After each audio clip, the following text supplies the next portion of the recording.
Good morning, everybody. This is a great day, great week to be an American, to celebrate the greatest nation in the history of the world, and it's not even close. And you all hear me remind us of that all the time. The most free, most successful, most powerful, most benevolent nation that has ever been on planet Earth. America is back right now, and there are so many reasons to be excited and to celebrate with your family and friends. Celebrate freedom. Celebrate the great blessings we have to be in this country, the greatest on the planet. We've got challenges, of course. We're working through those every day, but there is no reason not to celebrate. There is no reason to be depressed in any way. We recognize 250 years is still an experiment. We're still a grand experiment in self-governance. In 1776, the founders came together and they boldly proclaimed a self-evident truth. We call it the nation's creed. It's like a statement of faith. And they said right in the second paragraph of the Declaration, which we celebrate this weekend, we hold these truths to be self-evident. And what is the self-evident truth? It's something that's obvious. We hold these truths to be self-evident that all men are created equal. And I always pause there and say, note that it doesn't say born equal. It says created equal by God. And that it is God, our Creator, who gives us our inalienable rights, and among those the rights to life, liberty, and the pursuit of happiness. That statement was so revolutionary when it was made, when Jefferson wrote it on behalf of a small committee of founders, including Franklin and Adams, and they came up with that precise language. They were very careful in how they articulated that. They wanted to make this bold proclamation of something that was obviously true. And we are the stewards of that great foundational principle and truth. It means that everybody's made equally, created equally. It means that we all have, we strive for equality of opportunity. It means that every single person has inestimable dignity and value because our Creator made us in His image. The men that wrote that understood it from Scripture. That is what made America exceptional. That's what set us on the path to be the great nation that we are, one nation under God.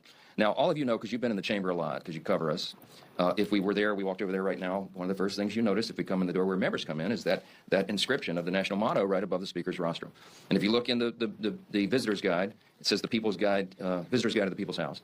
It's a beautiful publication they published some years back. We still hand it out, full color. On page 21, it talks about why the motto is above the speaker's head and when it was placed there. And it says there it was placed in 1962 by Congress as a rebuke to the Soviets' philosophy during the Cold War.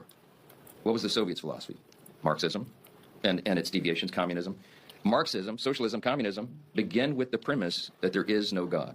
And Congress saw fit in the early 60s to make sure that we put that right there above the head of the speaker, because every member of Congress has to face that podium every single day, and they wanted future generations of Americans, and certainly those elected to represent the people, to remember what distinguishes America, that we are defined by our national creed, the foundational principle that set us on course to be so great. Now, here's what we face right now, surreal as it is. On the anniversary of the country, we have an open contest right now between the Marxists and communists and the Americans. Now, we've been saying for months that this is setting up, this midterm will be a contrast election. We've been saying a contrast between common sense and crazy.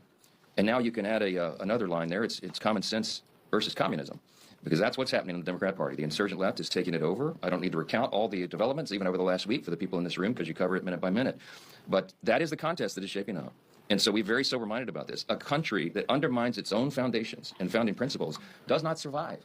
And the founders were very articulate also in their personal letters and their private correspondence and the things they gave down, the advice they gave that echoes down through the generations to you and me as stewards of this grand experiment. They didn't know how long it was going to last.